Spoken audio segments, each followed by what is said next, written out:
Okay, so I'd like to welcome Dr. Zainab Naqvi, who is a senior lecturer in law at Leicester de Montfort Law School.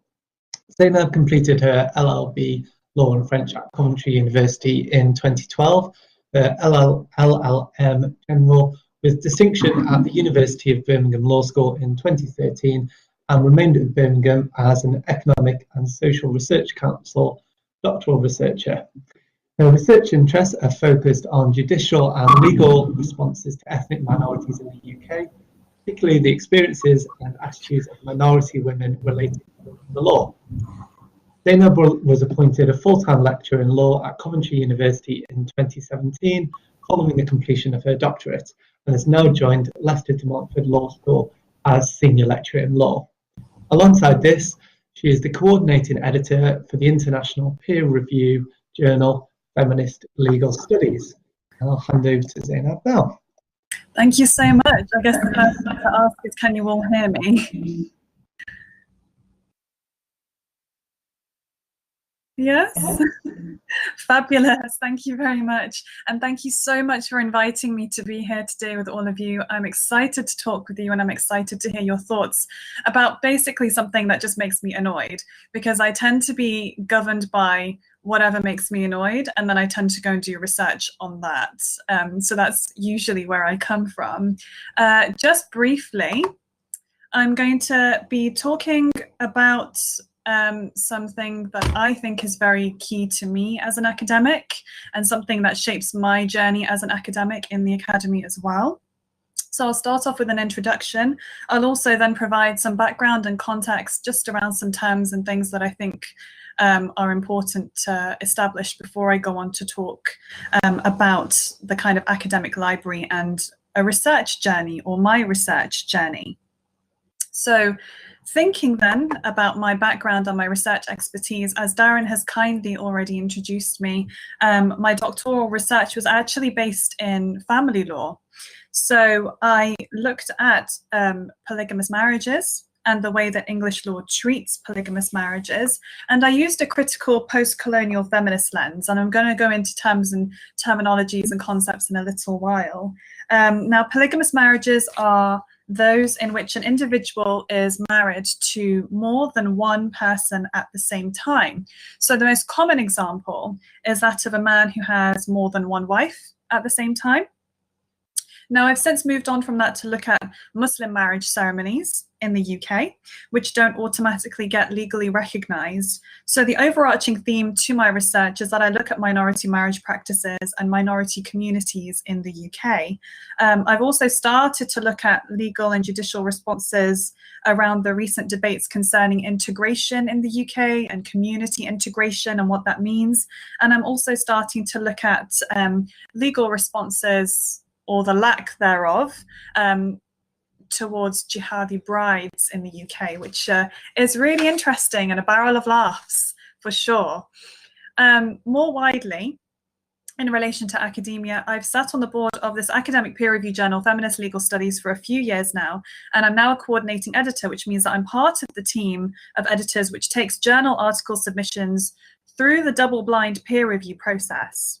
Now, this means that I identify 2 reviewers for each submission that I'm assigned, and then I send them the anonymized version of the article to review, and then give the feedback to the authors. I'm responsible for relaying the reviewers' anonymous decisions to the board of the journal, and then the authors. The reason why I mention this is because academic journals are a big library-based research resource that I use in my own research. And I imagine that for many of my colleagues' research and writing, they also use academic journals too. Recently, as a board, the journal I work with has started to reflect on the lack of authors from minority backgrounds being represented in our journal, and what we need to do to raise awareness of this, as well as to address it. As feminists who sit on the board of this feminist journal, we take a critical feminist lens to the academic publishing industry, but are also really sensitive to the publishing machine that we knowingly form a part of. And I think that my colleagues on the board wouldn't mind me saying this, but we're basically in a constant cold war with our publisher Springer over the things that they try and make us do and the things we don't want to do, which relate to the machine. So by taking these critical perspectives, as a board, we're looking for ways to respond to the issues we see in publishing work around marginal approaches to the academy. We want to use anti-racist and anti-colonial or decolonizing techniques. We want to look further into why certain groups are underrepresented in our journals and what they think we should be doing better in order to support them. This talk then is rooted in my experiences, my observations, and my reflections as an academic, as an editor, as an author, as an early career researcher, and above all, as a woman of colour, one whose parents and grandparents were directly affected by British imperial colonisation. So the theme of this conference is critical approaches to libraries, and I wanted to make this talk more of a narrative, as is encouraged in many critical approaches to the status quo. Narratives or stories are so powerful, they open up doorways into new worlds, new points of view, and I'm sure for a conference which is about libraries, hopefully we can all relate to the special places that stories hold. With this narrative in mind, the idea is that I talk through a typical, although not universal, research journey as an academic to show how my critical feminist and anti-colonial perspective displays the library as a site of struggle and resistance for those on the margins. In doing so, I also hope to show where there are points of alienation, erasure, and trauma for racialized people. Now, race materializes on particular people, so it becomes visible on certain people and bodies. And essentially, racialized persons are those who are not white. So when we talk of people of color, these people are racialized, race materializes on them and their bodies and their appearance. I'm sure that many of us will have our own contributions and experience of this, and I really look forward to hearing your thoughts and your stories too. Now, before I start with my narrative and telling my story, I think it's important that I start with defining some terms and ideas to lay the foundation for what I'm trying to say, and also to kind of let you know what approach or what kind of angle I'm taking. Now, in terms of feminisms, there are lots of myths and misunderstandings around feminisms, what they represent, what those who adopt feminist stances actually want to achieve. So there's a lot of kind of horror about the kind of term feminist. It's become a dirty word in popular media, in certain sections of popular media. And there is also, as with most disciplinary areas, a lot of tensions and agreements, especially amongst those who identify as feminists as well. So it's not as if there is a universal definition or a universal understanding of what feminism is, which is why I've used the term feminisms. So this is because as individuals, we all have different experiences, and most importantly, we all hold multiple shifting identities which impact on the ways in which we experience and suffer oppression. Now, I want to kind of start simply and think about feminisms as about exposing and challenging the influence of the patriarchy on all areas of our existence. So again, there are different definitions of patriarchy, but the one that speaks to me the most is where patriarchy is seen as an organizing structure that institutionalizes and gives rise to the subordination and oppression of women. It's about power, influencing, and interacting with the social in ways that benefit men, giving them the opportunity to exercise power in ways that are not similarly open to women. Now, we know that this is only part of the picture. The patriarchy doesn't just harm women, of course, it negatively affects men. One example of this being through harmful stereotypes, such as boys don't cry or cannot be victims of abuse, or that there are certain professions which are too feminine and real men don't go into those professions. I'll let you fill in the rest of that statement for yourself, given the theme of this conference. Building on this, it's further important for us to recognize that in addition to patriarchal influences, there are numerous other forces which give rise to subordination and oppression, including but not limited to racism, imperialism, classism. They're just a few examples. There is no perfect way of encapsulating all of these oppression markers in a single framework. So I've had to bring in a focus on anti-colonial or decolonizing techniques to help me with this. Again, it's not perfect and it's not complete either. So thinking then about anti-colonial perspectives or decolonizing approaches, decolonial critiques seek to dismantle the various organizing elements of this world, which is currently capitalist, colonial, white supremacist, anti-Black, Orientalist, heteropatriarchal. And Bell Hooks said that in 1984. I don't know why the slides cut off that. Sorry about that. Now, this doesn't cover every single thing, as I mentioned, but it covers a lot, which is why it speaks to me and helps make sense of my interactions with the library. So, bringing this all together then, hopefully, why a critical feminist anti-colonial approach? Feminism entails the resistance of educational practices that promote and foster oppressive behavior. It's not just about female oppression, but oppression in all forms. Anti-colonial thought has this in common with feminist thought, and more pertinently to us in our discussion of the library, feminist and anti-colonial thought both engage in a critique of knowledge production. Both of these approaches challenge the ways in which knowledge is produced, along with the understanding that knowledge is objective and neutral.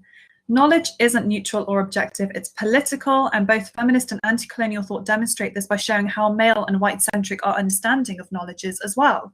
In feminist inquiry, we look at the ways in which women and men are set up in false opposition to each other.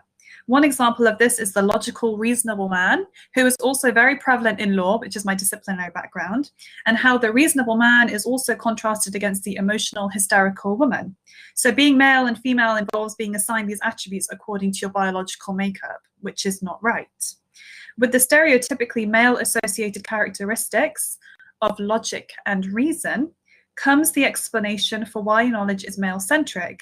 Because men are seen as logical and reasonable, they are seen as objective and neutral, which means that knowledge is rightly produced by them, for them, and from their perspective. This, of course, isn't true. Similarly, in accordance with imperial logics, the white empire and those who represent it, or imperialists, are the civilized, rational ones, and the colonized subjects are seen as inferior savages in need of enlightenment.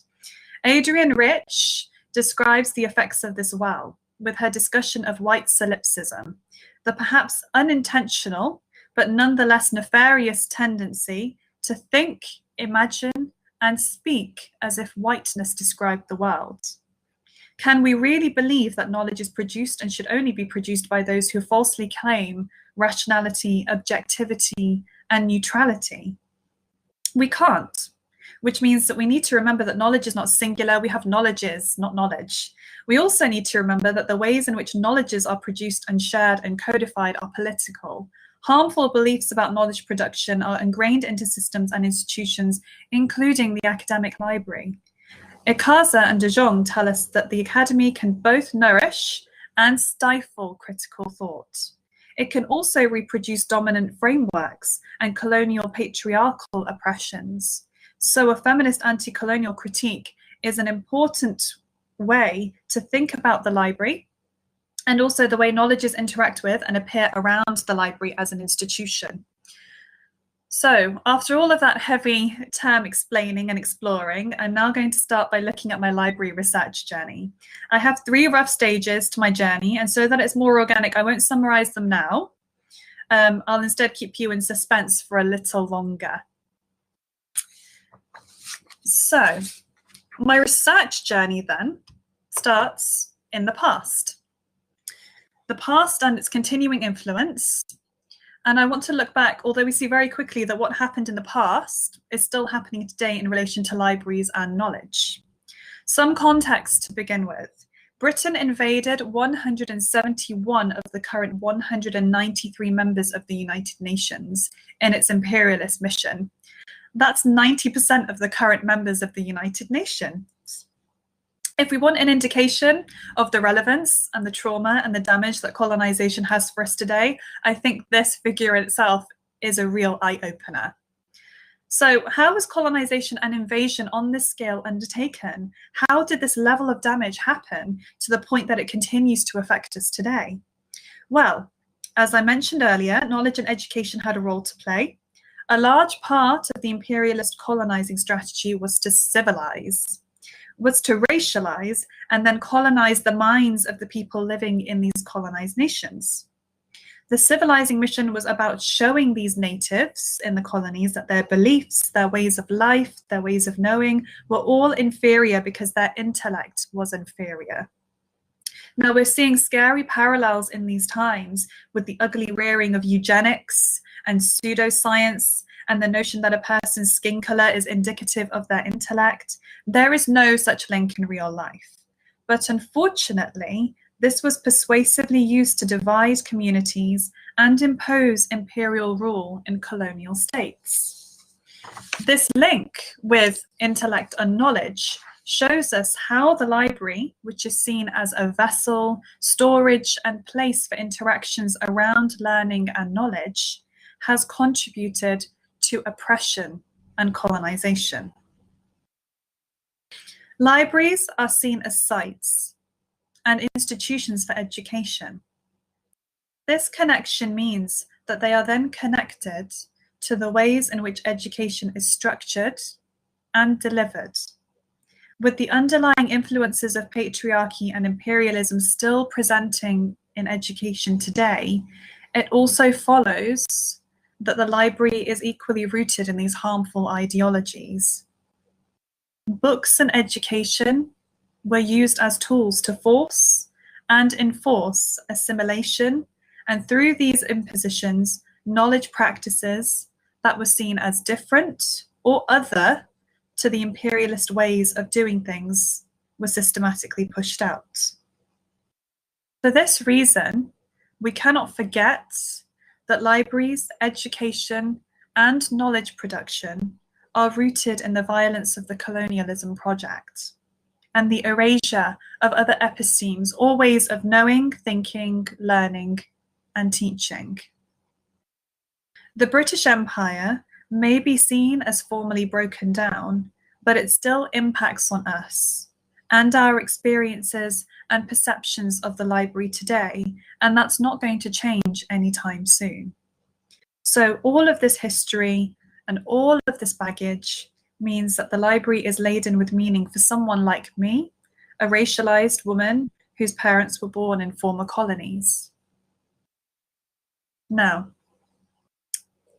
we can see that this is still continuing today. And so when we look at the next stage of my journey, this is where I'm thinking about before I even get to the library.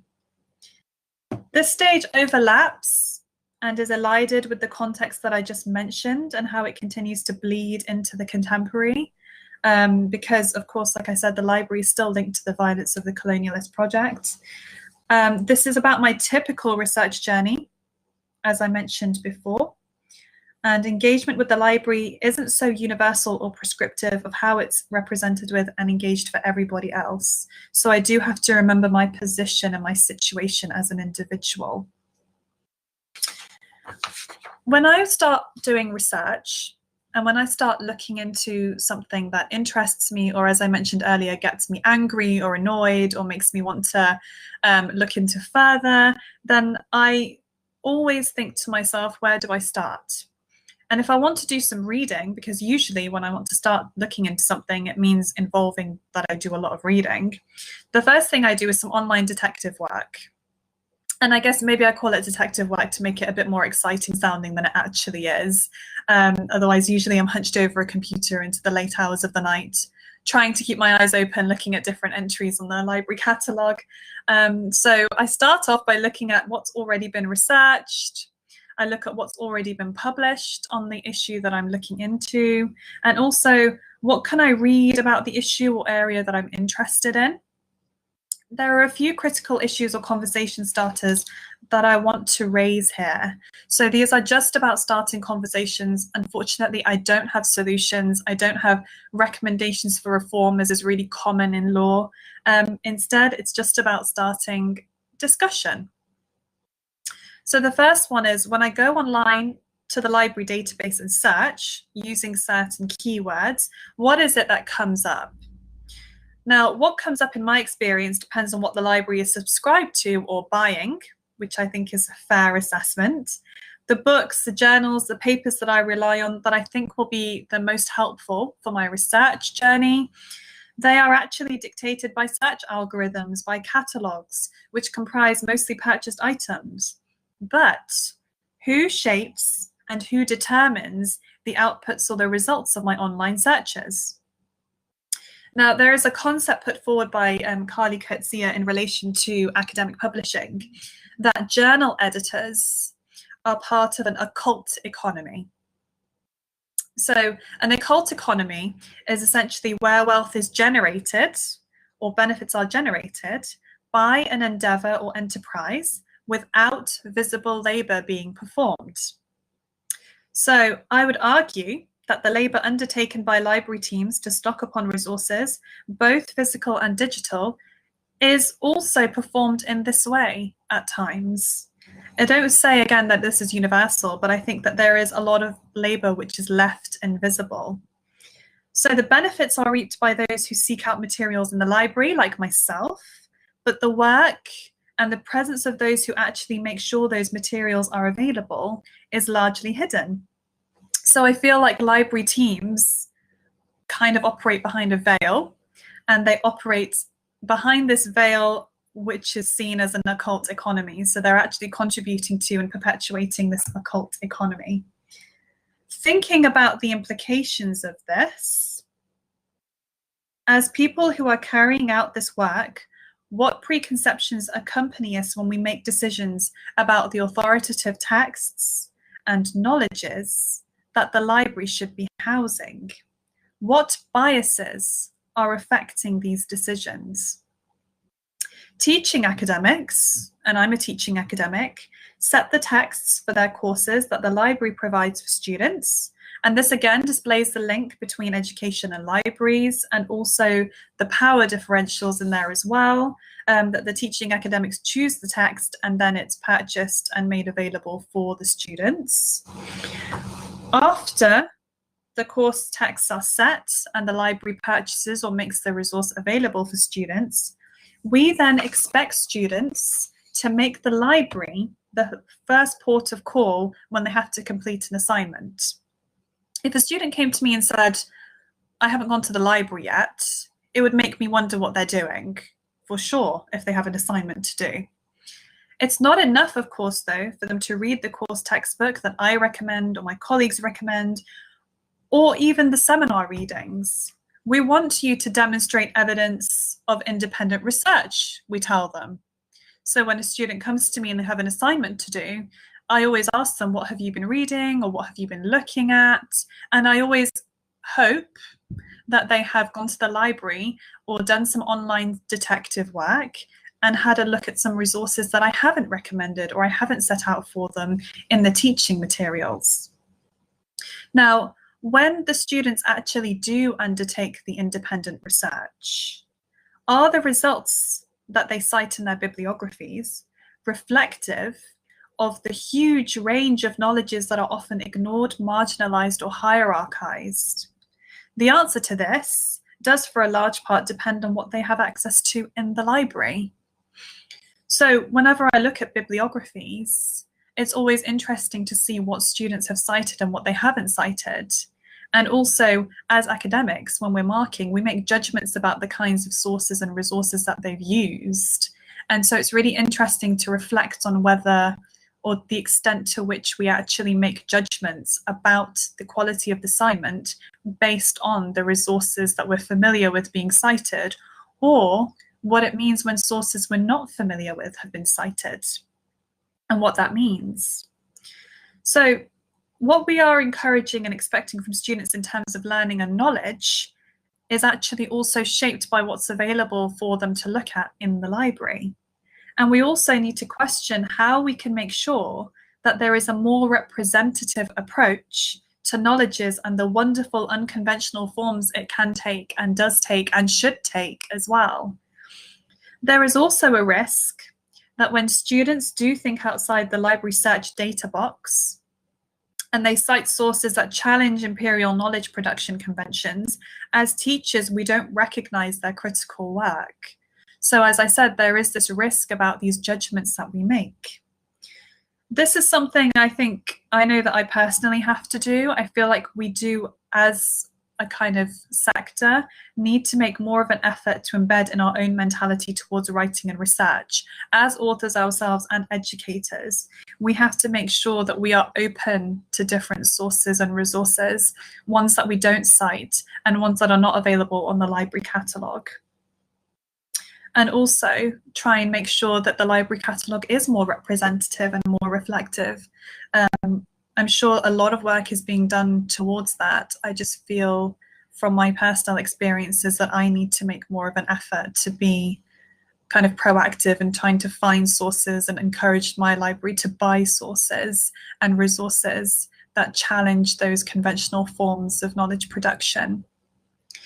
Now, in terms of further critical reflection, I think that in terms of all of us on the journals that we have readily got subscriptions to, we need to reflect on the journals that we're subscribing to, the books that we're ordering, the ways in which we actually spend our budgets, and what sources we ask to be ordered in. So what do we want to read? What do we want to cite? And what do we want to see in our students' learning, development, and writing? So it's just another way of thinking through what it is we need to be more proactive about. And something I've noticed recently is that I'm really struggling in terms of journal subscriptions to less conventional journals or non-Cambridge or Oxford journals. So I think that that's something for me that I've been trying to kind of raise awareness of in my own work. Now, in terms of what we want to cite and what we want to see in students' learning, development, and writing, what I'm also referring to is the politics of citation, which is another linked consequence of what is in our libraries and available for us and our students to benefit from. What are the implications and the consequences of the sources that we cite in our work? So Sarah Ahmed, who's written around this, tells us that citation is how we acknowledge our debt to those who came before, those who helped us find our way when the way was obscured because we deviated from the paths we were told to follow. So when we cite, we're acknowledging the debt that we have to those who came before us, and also those who helped us to find our way when the path wasn't very clear because we were treading into unknown territory around citation and around knowledges and knowledge productions as well. In anti-colonial work, the concept of intellectual kinship is also advanced. So linked to this is the idea that when we cite, we're looking at those who came before and our intellectual ancestry and kin. So it's not just about citing those who came before, but also acknowledging our intellectual ancestry.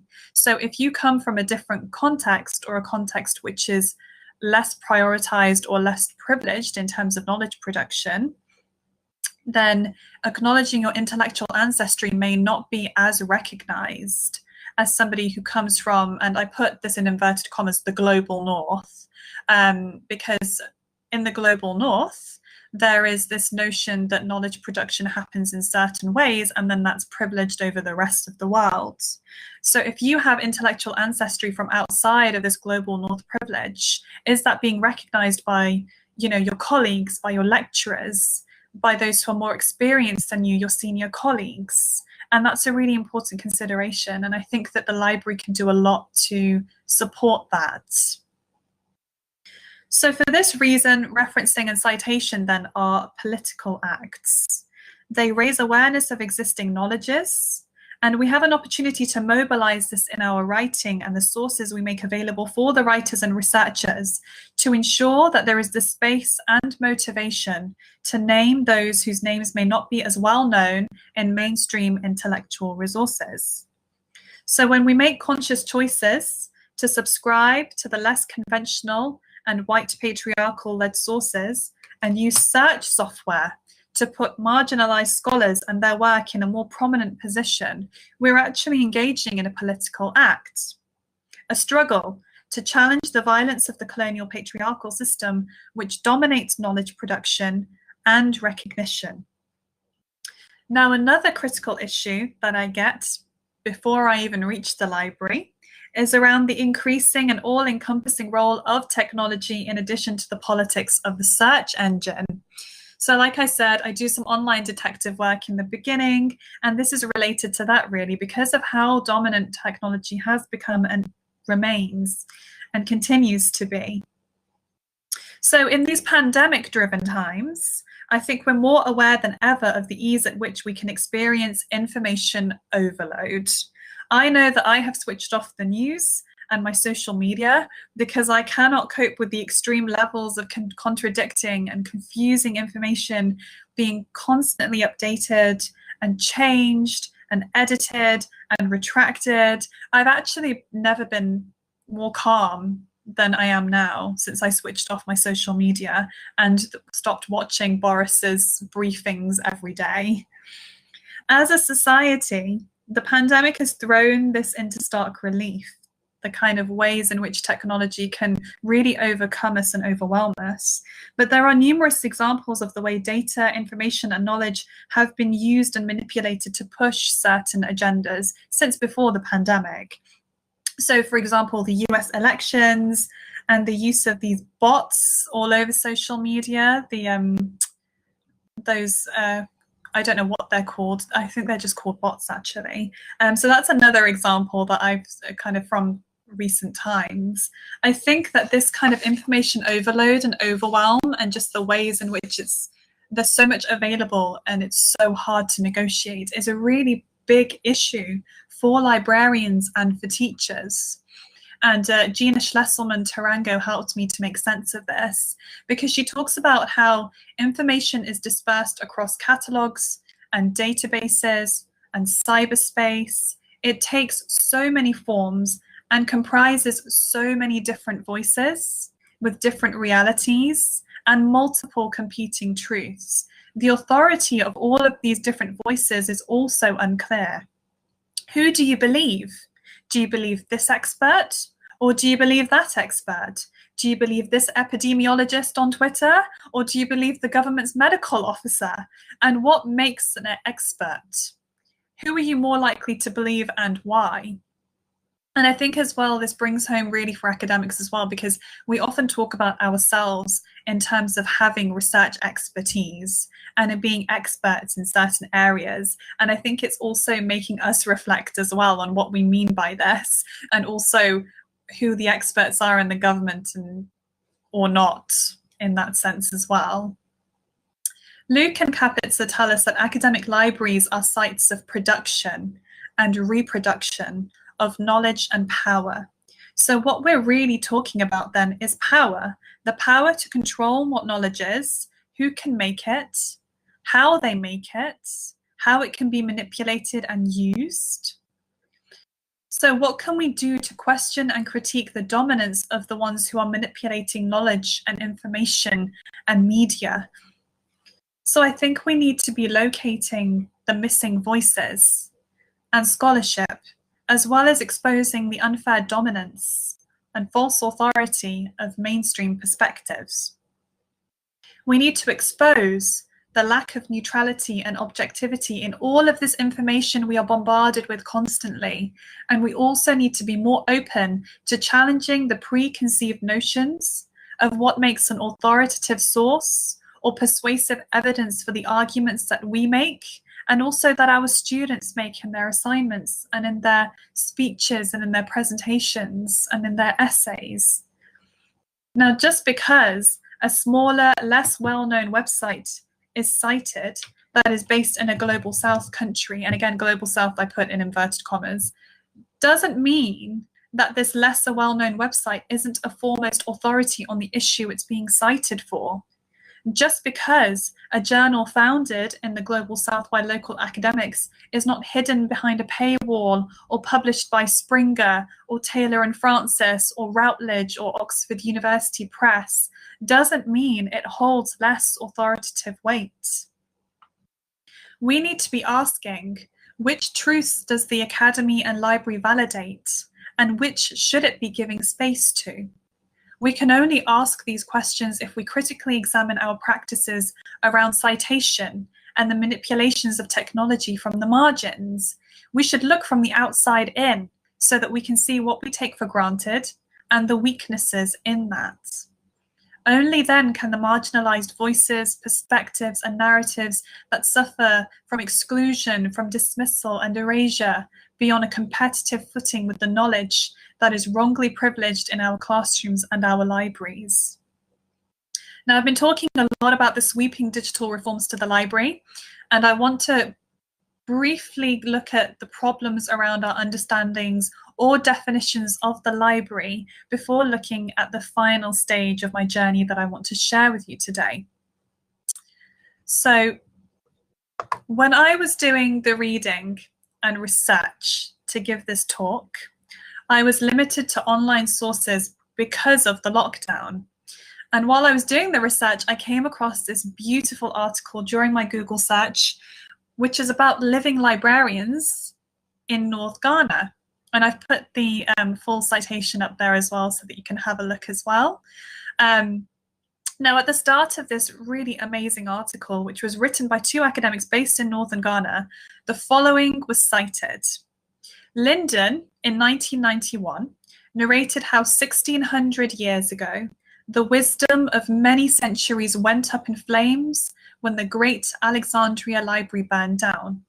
Today, with little notice, vast archives of knowledge and expertise are being lost, leaving humanity in danger of losing its past and perhaps endangering its future as well.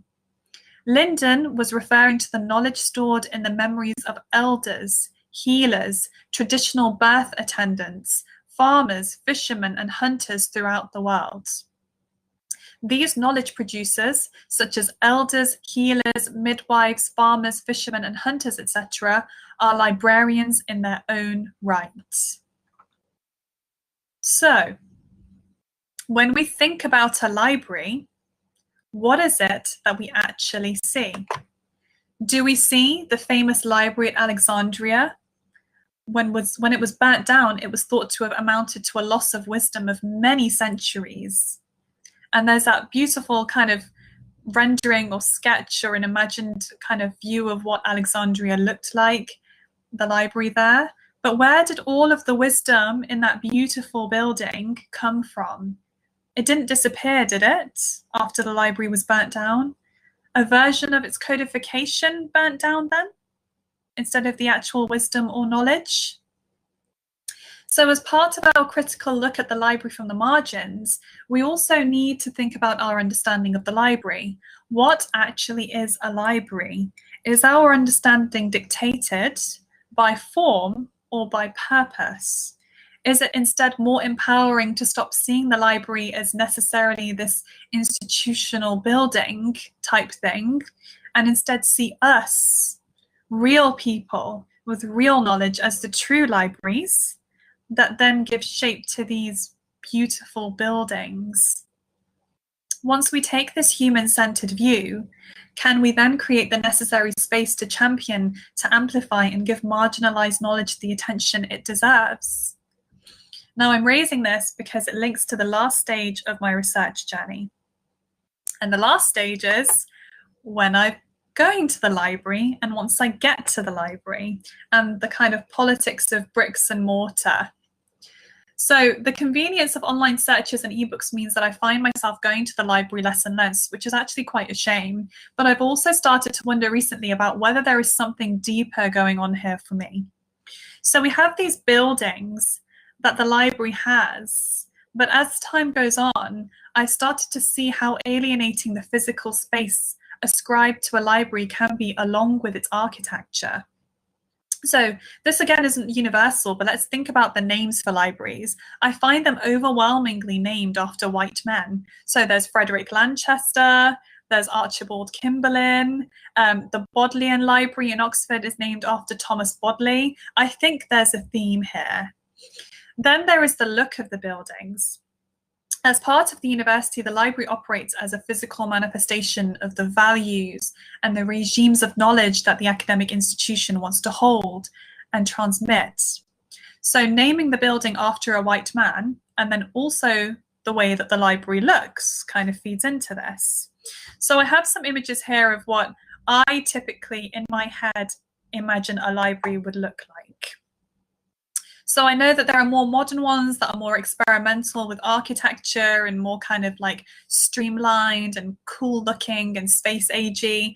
But for me, a real library looks like something like some of these images. So a bit like a Greek temple, or a medieval or classical style, a temple or a palace of knowledge. So we've got the kind of the Bodleian Library, and then that sketch of the imagined Alexandria Library, and then I've got the library of, I think it's Columbia University in the bottom left corner, and then on the right bottom is like the Central Library of Manchester.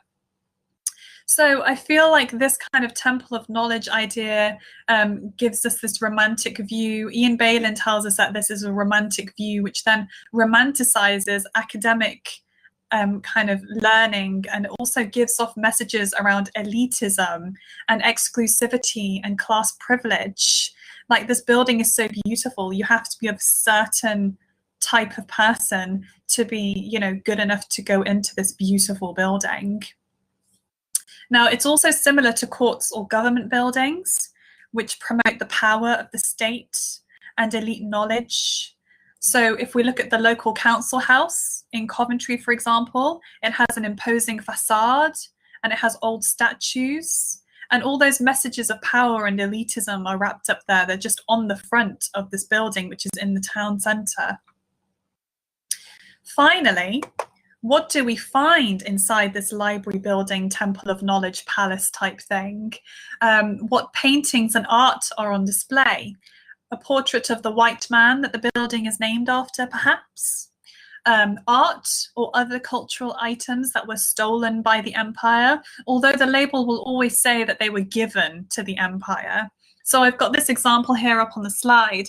This is the Diamond Sutra manuscript. It's from the Mogao caves in China, and it's published on the British Library website. So there's this kind of advert on the British Library website that they have this inside the building, and it's one of the wonderful things that they have inside, so you should come and visit. They don't state that ownership of this manuscript has been disputed by the People's Republic of China, who claim that it should be returned there. So on there, and you can go and have a look on the website yourself to see this, it doesn't say anything about the kind of dispute over ownership. It just states that we've got this, it's inside the library, you can come and see it, and it's from China originally. And then also, not just what do we find kind of on the walls or in the collections, what's on the shelves? How accessible, how representative are the books by scholars who do not fall into the pale, male and stale category? Whereabouts are they in the library? How are classification systems structured? And what are the implications of those classification systems? So I guess in the end, I don't always find it easy to work in the library building, but it's still really important to me. And I think one of the things that encapsulates that the best is one of my childhood memories, which I've left the image on the slide there, of the library from the Disney film Beauty and the Beast. And the library was always my favorite part of the film, just seeing the library and seeing all those shelves and shelves and shelves of books. I don't think that I could get any better in terms of fantasy over where to work in life. But although I've always found joy and comfort in libraries, I still think I need to embrace the discomfort around their historical, imperialist and sexist legacies. These legacies continue today. And I wish I had answers, but instead I just have a plea that we start to think about the problems, the trauma and the violence that many still suffer today through their interactions with the library, and make sure that we start these conversations and continue them everywhere we go and everywhere we can. And that brings me to the end of my presentation, and I'll hand back over to Darren. Thank you so much. Thank you, Zainab. That was absolutely fantastic, so interesting, so brilliant, and really insightful. Yeah, thank you. No, thank you.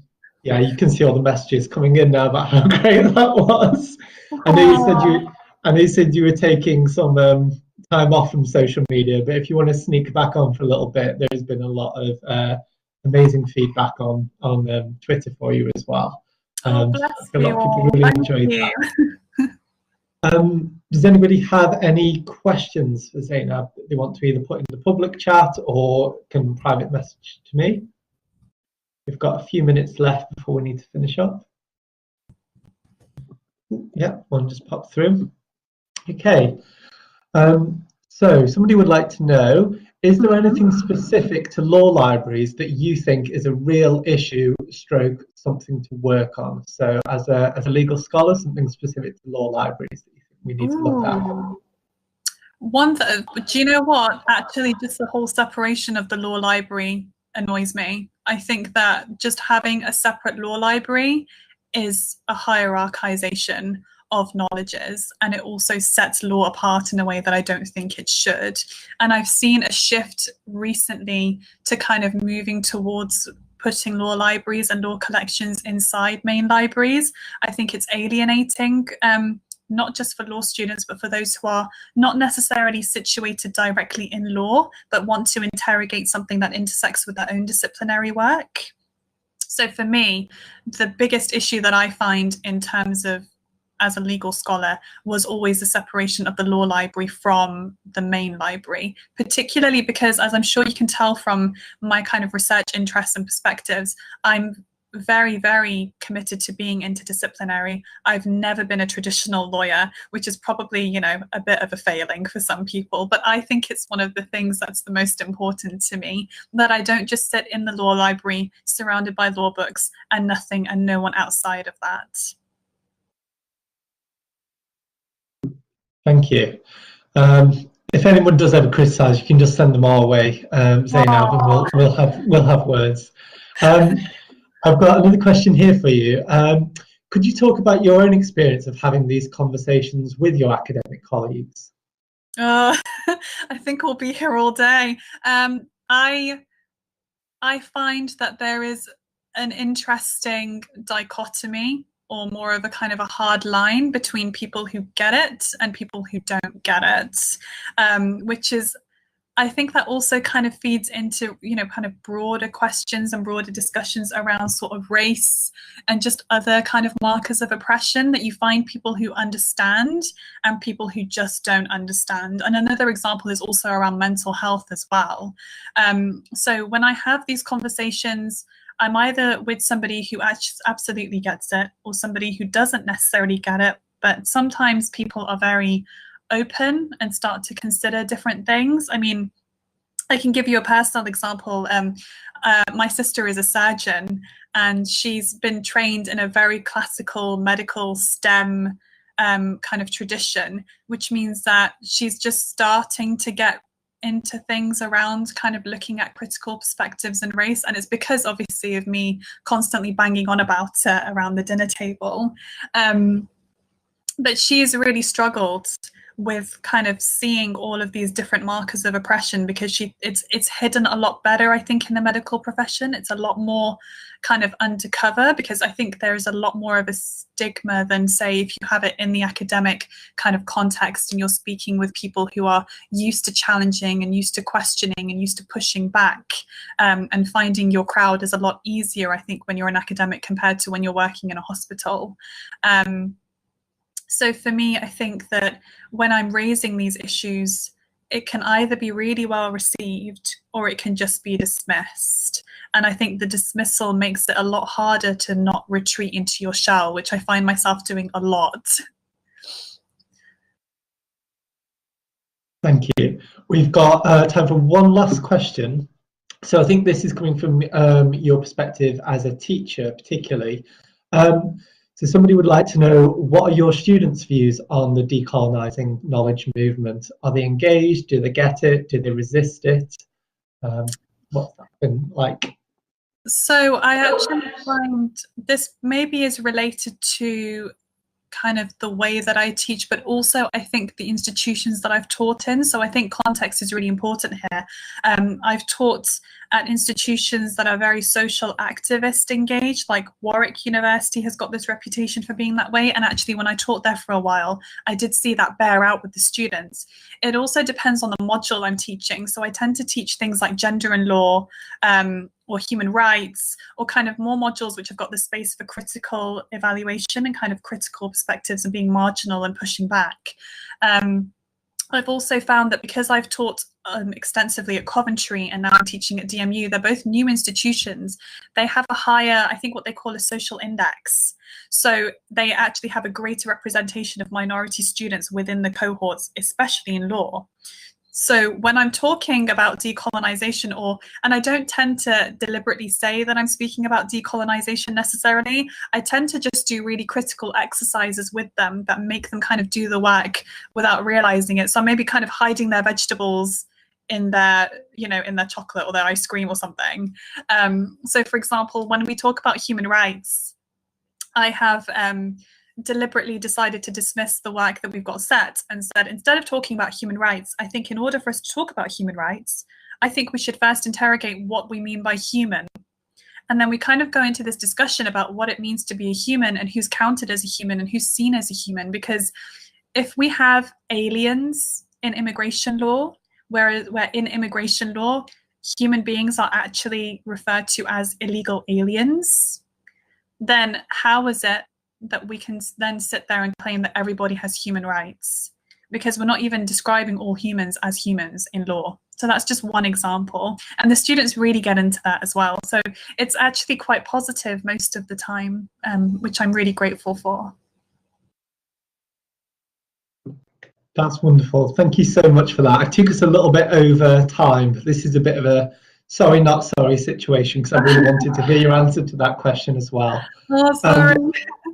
Thank you again so much for speaking to us today. It's been really interesting, fantastic. If we just say our thanks on the public chat to Zainab. Next sessions will start at 3 o'clock.